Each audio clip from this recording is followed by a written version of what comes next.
On this episode, we speak about self-esteem. For many of us, self-worth is tied up in what we have and don't have. For others, this idea of personal value is non-existent. Tune in as we discuss where self-esteem is birthed, how we really know what we think about ourselves, and tips and tools on renovating our inner image. You guessed it, right here on Life Club.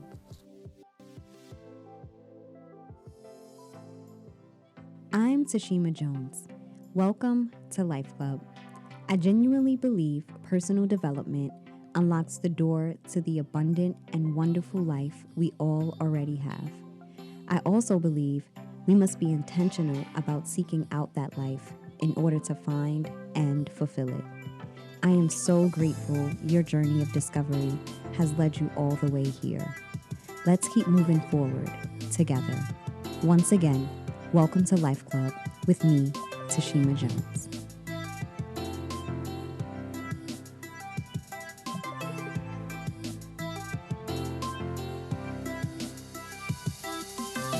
You are tuned in to a Life Club with me, Tashima Jones. As mentioned, we are going to be diving into the topic of self-esteem. In times past, I've had this battle between humility and being a doormat.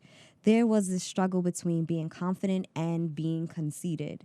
What I have come to know is that no one can truly humble themselves because that is the work of spirit. And I have also learned that we ought not to think too highly of ourselves either. Self-esteem, or what I'd like to call a quiet confidence, is this balance between the two poles. Today, we are speaking about self-worth, what it is, what it isn't, and how we actually arrive at that beautiful destination, as our homegirl India Ari so beautifully sang. So, one of the things that I recently came across was this idea of self-esteem being an opinion. So there was like this aha moment or revelation, if you will, of self-esteem. And it was said that self-esteem was an opinion. Hearing that made everything make sense to me. What we believe about ourselves and what we say about ourselves is two very different realities and different truths. So this idea of self-esteem being an opinion literally just, it was like the light bulb came on. You know, I always say that a revelation is when the mind finally understands what the spirit already knows. It just makes sense, and it's something that you can hear over and over and over again, but it takes that one moment for it to make sense to you. So, self-esteem is literally the opinion you have about yourself. Now, when we realize that and when we accept that as truth, we are then able to dig a little deeper within ourselves to find out where our self-esteem actually comes from. And one of the main spaces and places it comes from is through our experiences, first starting at home. Now, a lot of us don't necessarily have this picture perfect upbringing or childhood or family where our self-esteem and self-worth were built from our parents or from our grandparents, those people who are responsible for us, and even our extended family like aunts, uncles, cousins, etc. So when we recognize that self-esteem is an opinion, and then we recognize where we get the opinion of ourselves from, usually comes from the experiences that we have as children. As adults, we can then go back and dissect, well, why is it I feel the way that I feel about myself? Or why do I allow myself to endure certain situations, be in certain spaces and places with certain people that probably aren't the greatest for me? And that helped me tremendously in a sense where, number one, I feel like a lot of us go on this guilt trip or we live under shame when it comes to who we are and what we feel about ourselves, not recognizing that these were things that were taught to us. And that's part of this whole idea of self-esteem. It's a learned behavior. Just like you learn your name and you learn your alphabet, you learn how to see yourself. You learn the different thoughts and perspectives that you have about yourself, then oftentimes it is from the experiences that we have and from the environment that we find ourselves in. So I always say that you don't become an adult overnight. Like, you don't just turn 18 and then, oh, I'm an adult. Becoming an adult is a process. So your childhood isn't irrelevant to your adulthood. True story.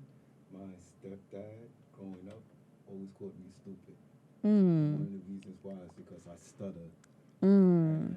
and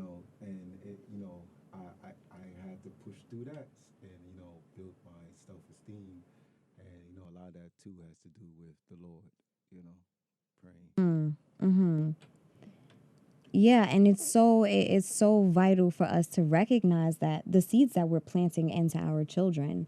It's so important for us to recognize that when we are experiencing certain treatment as a child, when we're experiencing certain things, especially even from childhood bullies, like, I remember the people who bullied me. Like, you don't forget those things, Yes. You don't necessarily forget those things. You don't necessarily, that whole saying, like, words don't hurt me. Like, words are very, very powerful.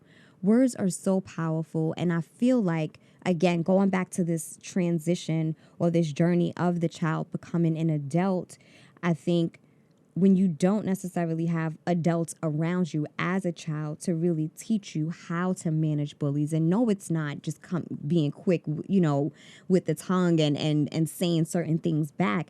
It's really dealing with how those words impact that child and how to take those seeds of negative words out before they take root in that child, because those things truly, truly make a difference. There's a lot of adults who are walking around angry because they haven't dealt with childhood hurt, haven't dealt with the childhood trauma, haven't dealt with True.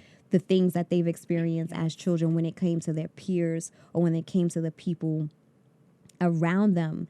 And they are in this constant cycle of defeat because they haven't dealt with the things of the past. And all of this has to do with self esteem. Again, self esteem is the opinion that you have about yourself.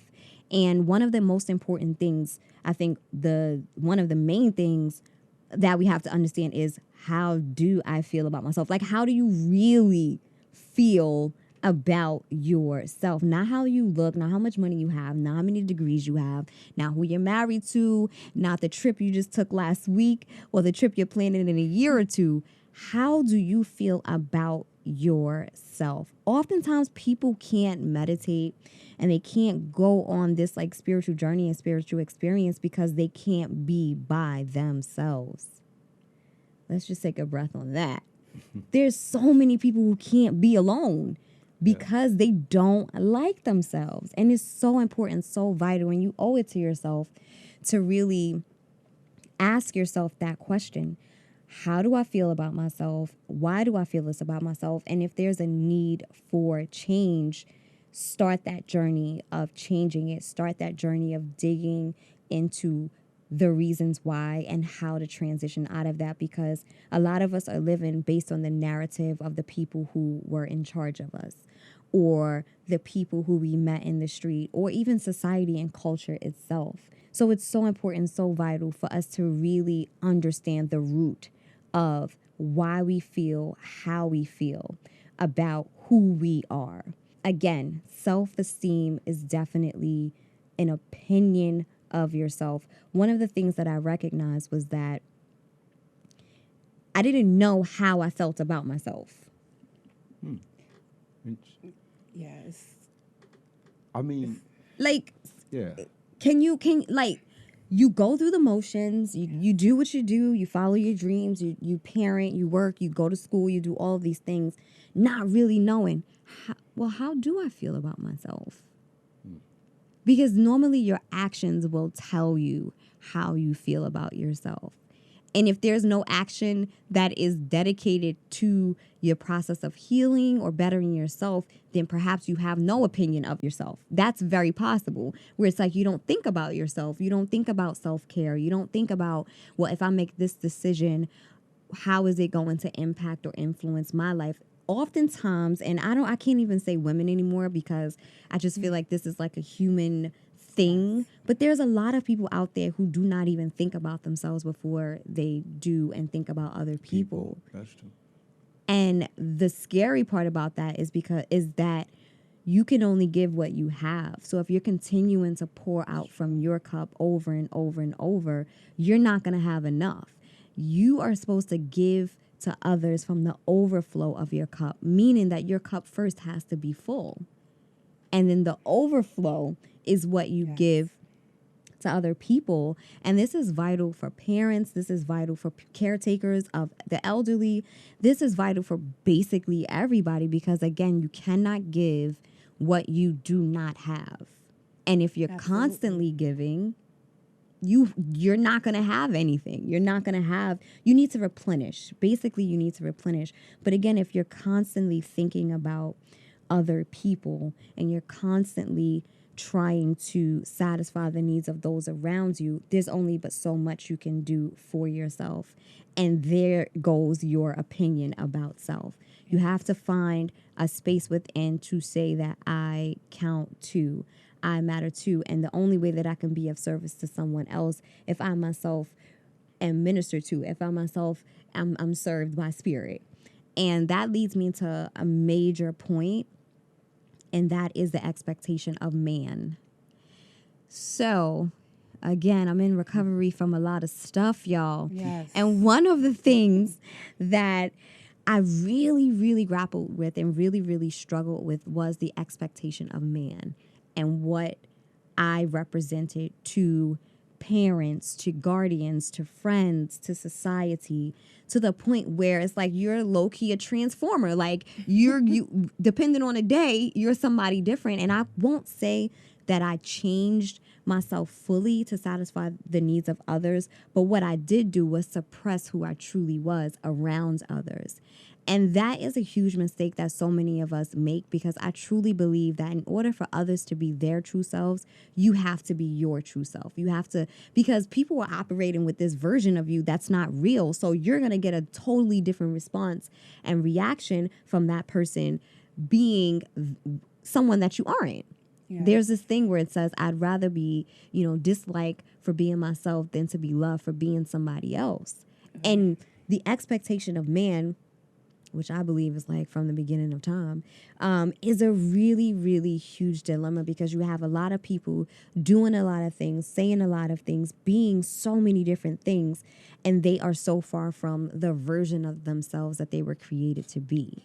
Well, you brought a very good point because a lot of the times I feel like our self esteem comes from outside influences. Not just from the home, from people around us, from the American dream and things like that. So it's like how you have to. It's really hard to like. You have to find out who to look inside and say, "Who am I?"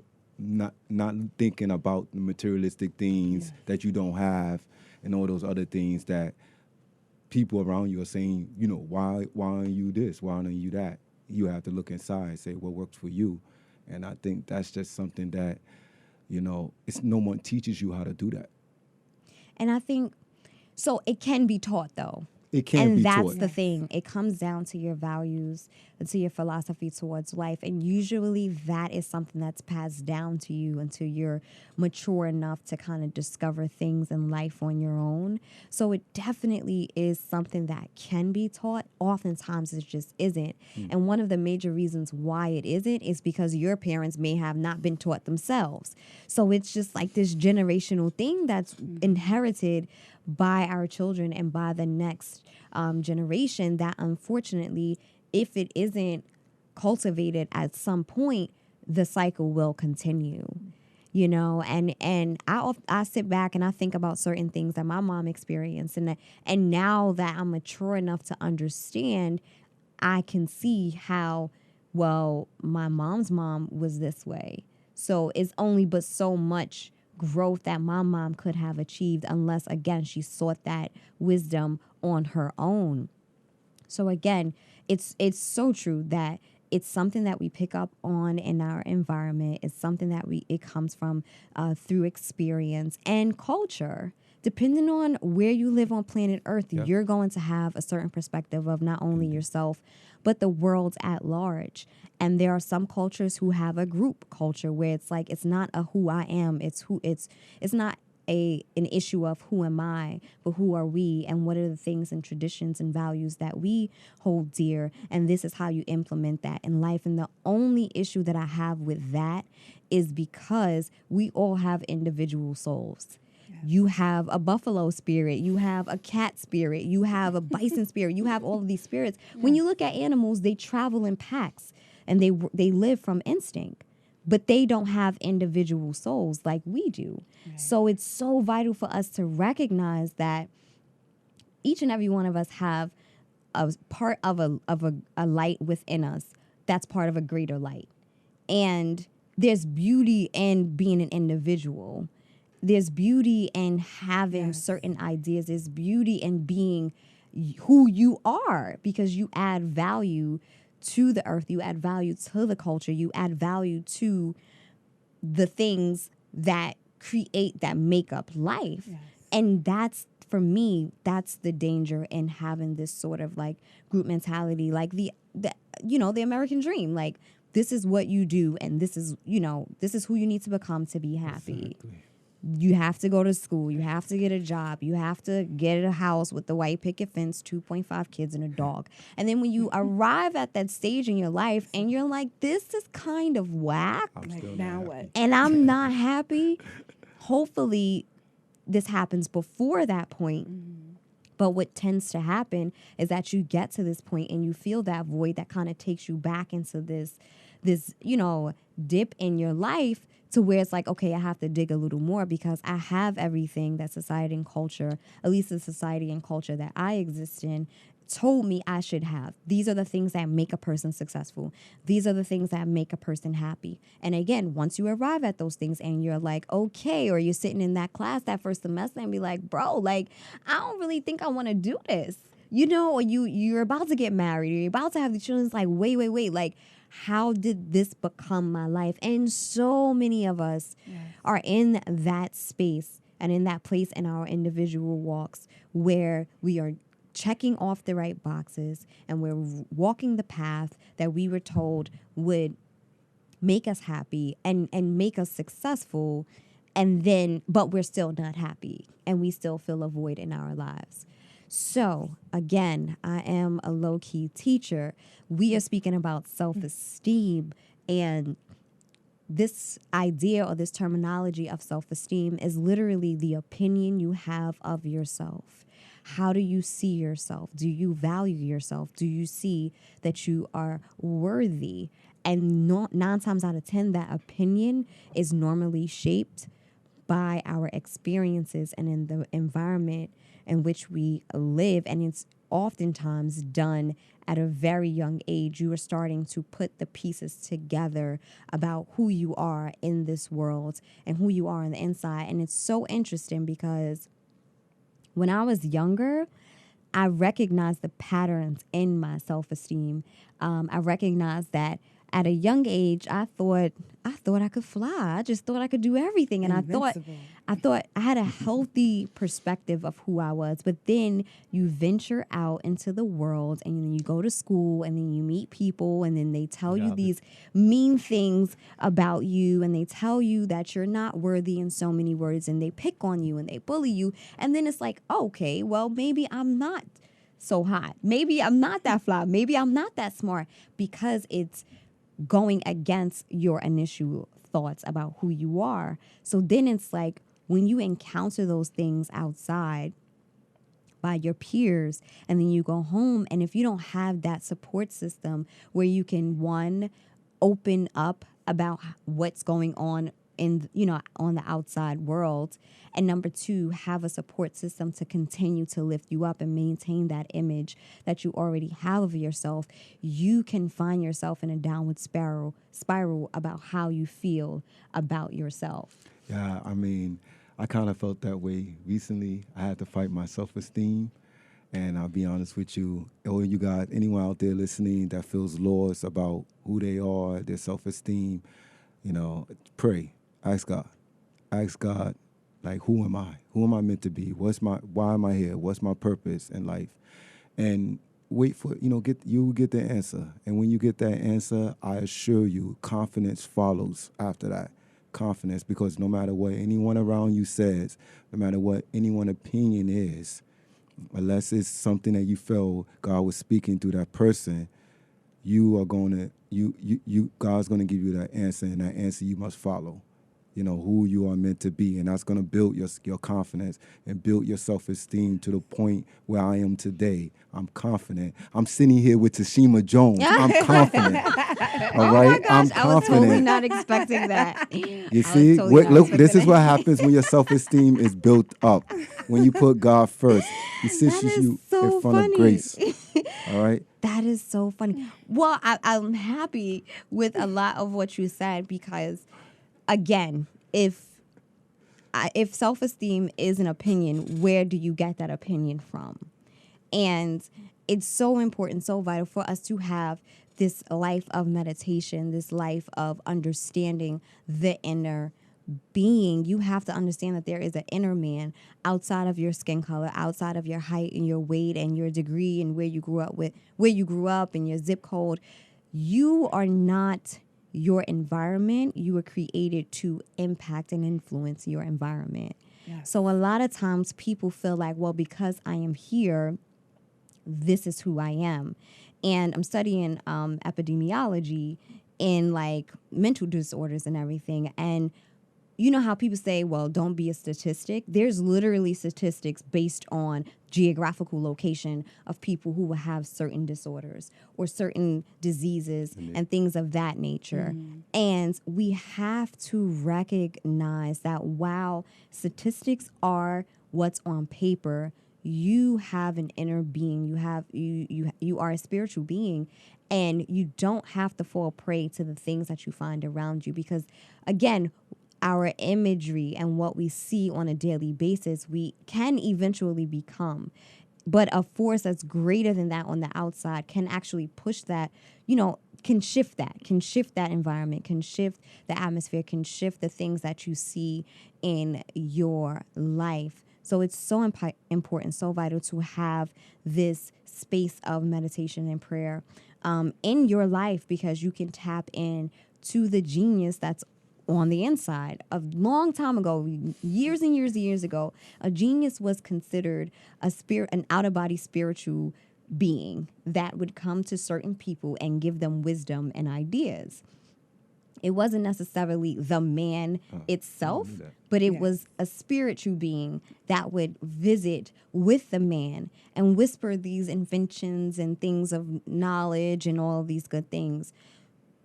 So, again, there's so many places and so many examples of men and women who have basically rose out of the ashes of their environment and changed the game and changed their lives. And if all they thought about themselves was based on what they saw in their environments, there is absolutely no way that they could have accomplished the amazingly wonderful things that they have accomplished. When you think about Steve Harvey, who lived in his car for 3 years, and you think about Maya Angelou, who was mute from the time of like 6 years old and grew up to speak at least 5 languages and become a professor and a writer and all these amazing things. You think about so many people who have really transcended the environment that they grew up in and the things that they saw on a regular basis. You cannot become your environment. You have to impact it. You have to influence it. If you're an avid listener of Life Club, you will know that everything that is physical is birthed from the spiritual. It really is. I always tell the story about the creators of Google and how it literally came about from a dream. He had a dream that he could download all the information online. And then he's like, okay, we're going to drop out of college and we're just going to do this thing. And there you have Google. So you have to tap into that space on the inside, that realm, that you cannot see from the natural eye. So, just to run this down, we are speaking about self esteem. It is the opinion you have of yourself, and that opinion is usually shaped and molded in your childhood through your experiences and through the relationships that you have with the people around you. One of the things I definitely wanted to talk about was the ego. Remember, I opened with having this battle between being confident and being conceited. I've had this, a lot of us walk around with false humility, and it's like, bro, you like, are you really humble?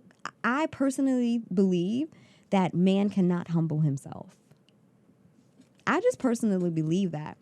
And one of the key things that we have to endure in life is that space of humility. It is the space of certain things happening in our lives where it really brings us down to a level of surrender. I truly believe that humility is just saying, I don't know everything, but I am willing to learn. Simple. I do not know it all, but I am willing to learn. And oftentimes we find ourselves in certain experiences, in certain situations, and we're like, why is this happening to me? And in order for us to get over certain things, we have to go through them.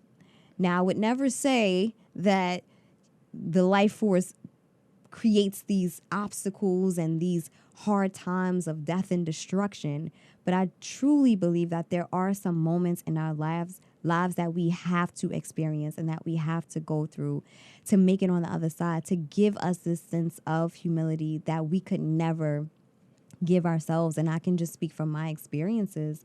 I checked all the boxes. I went to college. I graduated with honors. I got married. I had a child, lived in a house, driving the BMW, working, and all these things. And I'm like, okay, God, this is not making me happy. And I've honestly, the exterior had one look, but the internal was it was a hot mess, is how I often refer to it.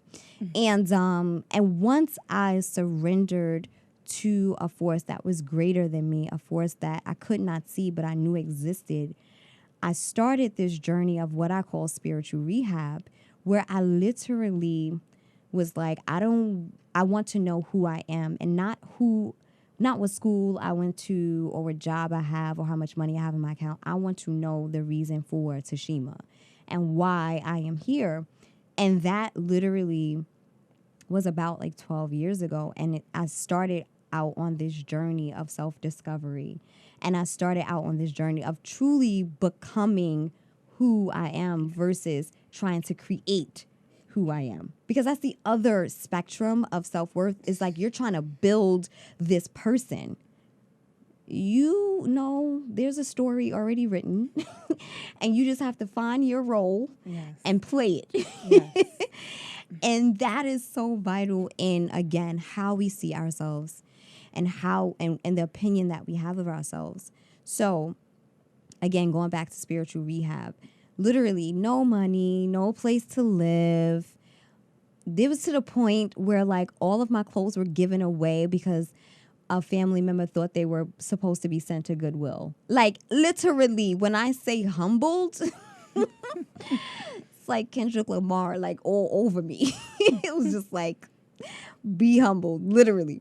So went through that experience, and I didn't even think I was going to get into all of this, but this is Life Club. We got to talk about life, right?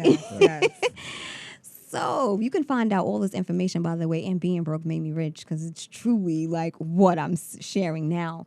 But this has been the journey for me when it comes to self-worth and self-value, because for such a long time, I felt like money was what made you. So money and material possessions, and of course, just the status of being well-educated and well-employed. And the moment I started to discover myself was the moment that all of those things were removed from me. And it's been this magical journey of self-discovery and finding purpose and finding value in my life. So I always, if anybody, ever wonders, like, oh, maybe I don't have value, I always go back to the scientific truth. The very fact that we breathe out oxygen and, I'm sorry, we breathe in oxygen from trees and we give off carbon dioxide, which is what trees need to exist. Right then and there, you have purpose. Just on a basic scientific level. The fact that you have breath, you are giving life to something. And we're all connected. I'm getting emotional, y'all. Okay. So yes, the very fact that we have breath proves that you have worth and that you have value.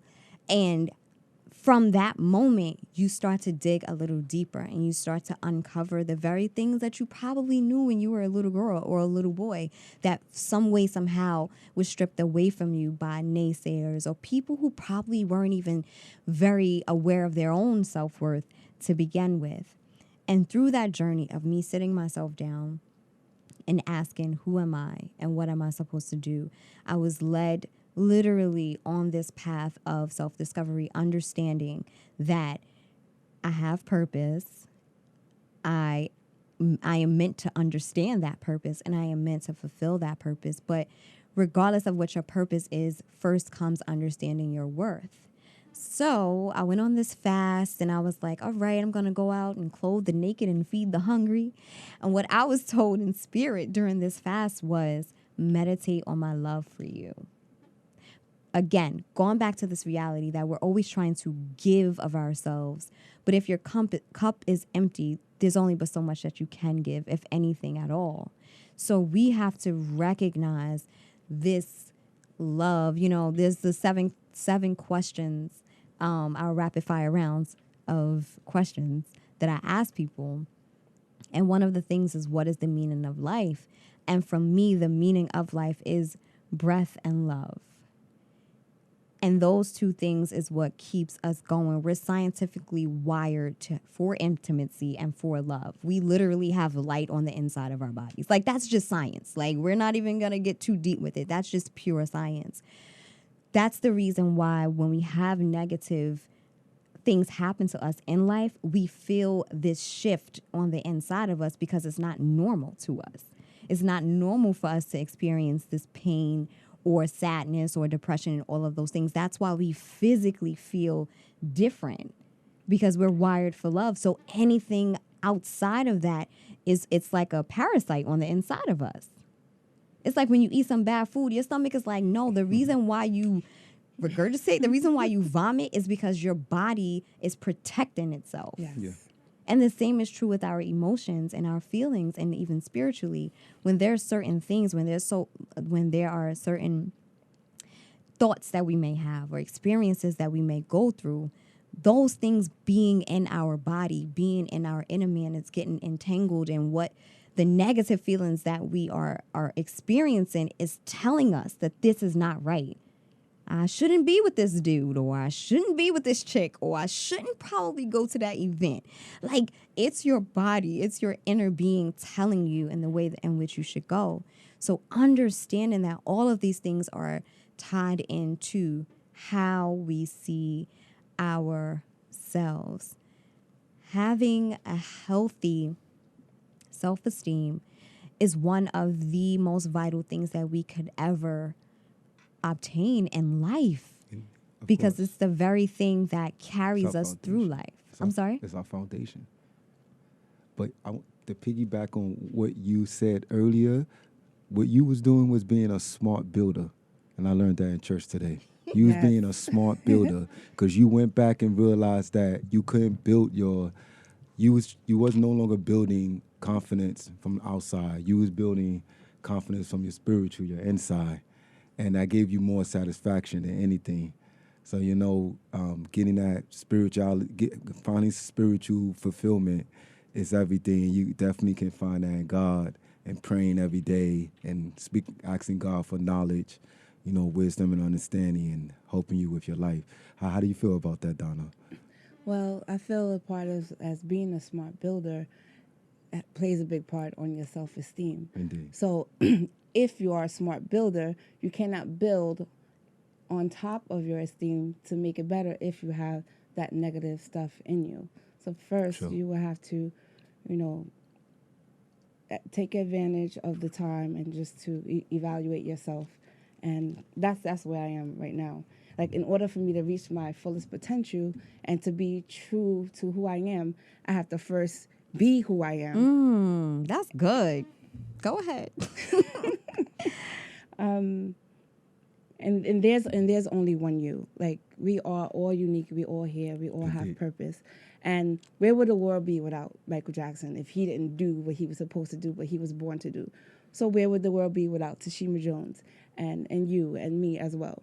So we all, everything seen and unseen has a purpose, whether we know it or not. So we just have to get there. It's already definitely believe written. We that. just gotta work it. That's good stuff. Good stuff. We are speaking about self-esteem. Just for a quick rundown, self-esteem is the opinion you have of yourself. And over time, that opinion is impacted and influenced by our environment, our relationships, and our experiences. And one of the major things that I want you to go home with is understanding that regardless of what you think of yourself now, you can always revamp and renovate that opinion. We talked a little bit about the idea of being conceited and confident. We spoke a little bit about being humble and not thinking too highly of yourself. We talked about all of that good stuff. And I wanted to leave you with some tips and tools on how to develop a healthy self-esteem. Again, this is not about ego. This is having a healthy perspective of who you are and your purpose in life so that you can not only be happy with yourself and by yourself, you can be happy with other people too. I think that's so important. You have so many husbands and wives and mothers and fathers, sisters and brothers who really just aren't happy with themselves, and you're trying to figure out what you did wrong, and it's probably nothing. And again, I always say that one of the two most important relationships that you will ever establish in your life is the relationship that you have with yourself. The other is with the life force. So here are some tips and tools, and I'm going to start giving out homework on LifeClub. I just feel like this is just where I'm supposed to be. Alrighty, so here are some things that I'm hoping that you work on until we meet again. First is digging into yourself to figure out what your opinion of yourself is and be honest. Be real, be transparent. And I'm not asking you how you feel. What is it that you really believe about yourself? For example, me, I have a healthy opinion of myself. However, I allow that opinion of myself to be swayed, or let's say I did allow that opinion of myself to be swayed based on the people I was in a room with. You know, sometimes you could feel like you just looking good, smelling good, and then you get around certain people and then you start doubting yourself. So I'm not talking about how you feel when you're with other people. A lot of us have really healthy perspectives of ourselves. We just dim our light when we're in a room with other people. So be mindful of that. How do you really feel about yourself? And if you don't feel so hot, think about that too and track back as to why you feel that way and when you started to feel that way. The next thing is to change your words. Words are so powerful. I've already, broke down like this whole idea of the power of sound and how the ultrasound is literally a picture we receive because there's literally high frequency vibes and waves going into the mother's womb, and then those organs projecting back onto a screen what that baby might look like. That's like real life.